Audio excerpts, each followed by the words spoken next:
The Bird-of-Prey was a classic Klingon starship. It was a fast and deadly scouting and raiding ship that has been the heart of the Klingon defense force for centuries. To many Klingons' mind, it was the perfect fighting vessel. Beginning life as a rumbling starship, the Klingon Bird-of-Prey has become known with the warrior race itself, and is one of the franchise's longest lived and most recognizable ships.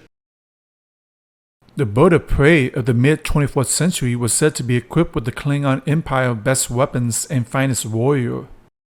It was one of the most versatile warships employed by the Empire, serving a variety of missions including that of a scout, raider, patrol ship, and cruiser. The vessel was fitted with a cloaking device that created a field around the ship that rendered it invisible to sensors. The cloaking field has the obvious advantage of making the Bird-of-Prey virtually invisible in short-term stealth reconnaissance and combat missions. While typically designated for peaceful missions, they were always prepared to go into battle at a moment's notice. Before moving forward with the Bird-of-Prey animation, I want to thank our sponsor, Star Trek Timelines. In Star Trek Timelines, you take the role of a captain. In commanding your first starship, you can create your own ideal team of a classic Star Trek character in this epic sci-fi strategy RPG. Engaging in intense space battles and completing challenging missions, you can navigate the galaxy by building and upgrading ships. Join the fleet, explore the unknown, and gather your friends to help take control of the galaxy. Join up to embark on an adventure through space and time. Save the galaxy and enjoy the action-packed 3D ship battles. If you are the fan of the Star Trek series and you will find all your favorite characters, including Spock, Picard, Captain Kirk, Pike, Janeway, and many more to choose from. Download the game by clicking on the link in the description box or by scanning the QR code now and claim the special rewards. Star Trek Timeline is the ultimate Star Trek strategy role-playing and interactive mobile game. It's free to play and available on all devices, including iOS, Android, Windows, Steam, and Facebook. This week, Star Trek Timeline is running a challenge and giving 5 models of the USS Enterprise NCC 1701 Starship model to 5 new game users that will reach and unlock the Captain Level 5 until August 3rd. Now, back to the animation.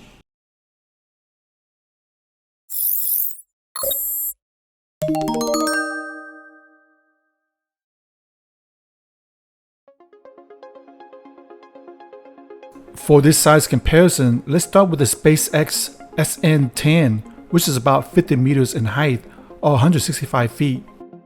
The Bird-of-Prey, a relatively small ship, was about 51 meters or 168 feet in length and had a wingspan about 85 meters or 279 feet in width. The ship had only 3 decks on board. While the larger Enterprise A was around 288 meters or 945 feet in length and has a width of 137 meters or 450 feet. Due to its small size, the Bird-of-Prey can only hold 12 crew members and about 6 prisoners with a maximum warp speed of 8.6. Similar in design, the D7 class was also predatory in its appearance, with the spread wings on the primary hull, a long neck, and a head-like command pod. It was measured about 288 meters or 945 feet in length and can accommodate about 430 crew and have a maximum warp speed of 9.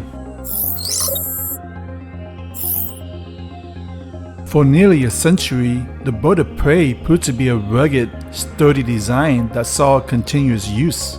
It comes equipped with several tractor beams in front of the wings and a pale blue when shielded.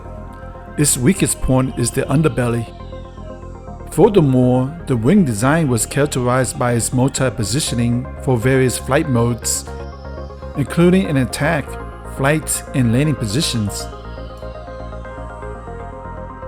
At the forward section of the ship was the bridge and command module with the access boom behind it. The bronze-colored cloaking emitter ran around the perimeter of the bridge module.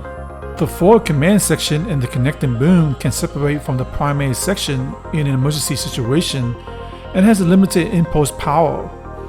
In the disconnect state, photon torpedo can still be fired. On the bottom of the command module was the photon torpedo tube, the photon blast shield, and the photon exhaust vents. A typical offensive arsenal of the Bird-of-Prey included 2 forward-firing wing-mounted disruptor cannons and phaser banks. In contrast to Federation ship, which used phasers, the disruptor cannons fire bolts of superheated plasma that was drawn from the warp engines. The cannons are most effective when the wings were in an attack position. Connecting to the sensor module on top of the ship was a pair of main power plates. Located at the aft end of the ship was the impulse engines and the final stage intercoolers. In addition, the ship was designed with the forward and rear landing gears with the impulse engine tanks and emergency warp drive purge located on the ventral side of the ship. The bulk of the ship's overall mass was incorporated in the aft section of the ship, with the primary and secondary deflector grid built inside the wings. There were about 86 Scout-class vessels of this design in the Klingon military fleet, and was the most popular warship in the Klingon Armada.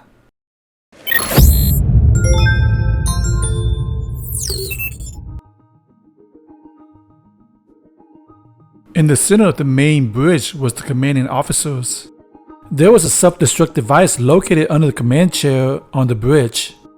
Each commander was under the order to self-destruct rather than let the cloaking device fall into Federation hands.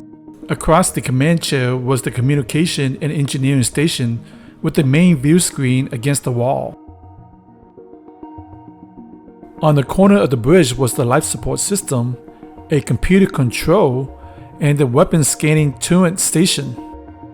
There was also an access hatch from the bridge corridor to the staging area used for repair and torpedo maintenance. Directly in front of the bridge was a sensor calibration and battery room. The Bird-of-Prey navigation, weapons, and damage control station was positioned directly from the captain's chair. Behind the bridge was a small mess hall, the transporter room, and the exit corridor. All decks have a built-in gravity and anti-radiation shielding. On Deck A was where the cruise quarter was located with a head adjacent to it.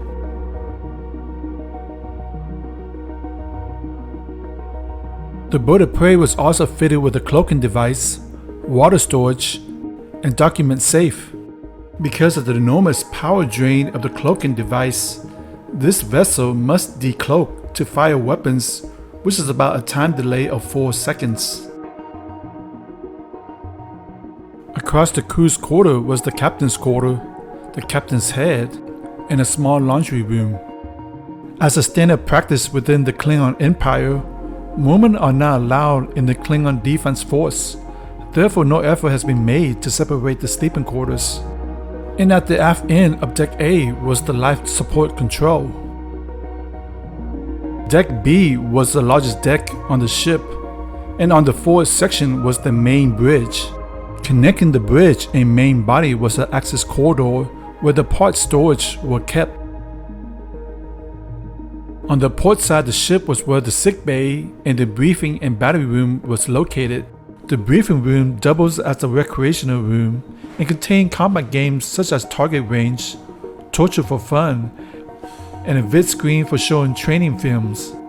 Opposite of the briefing room was the crew and officers' quarters, with a shared refresher room in between. Toward the back and on the port side was the whale storage room.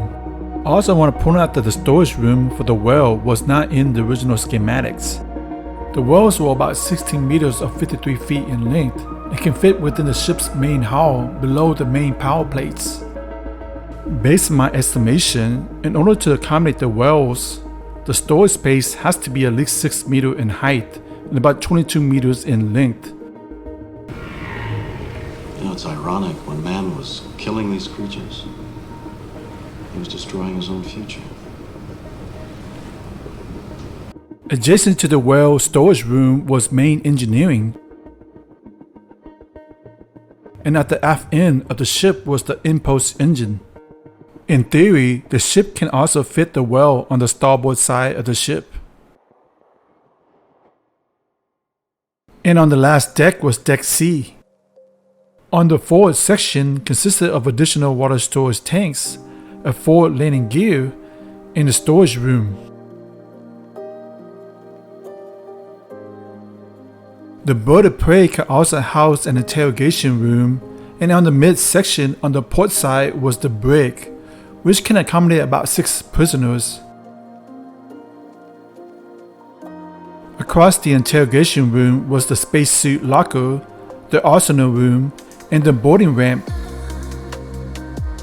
The internal layout of the Bird-of-Prey can vary enormously from ship to ship.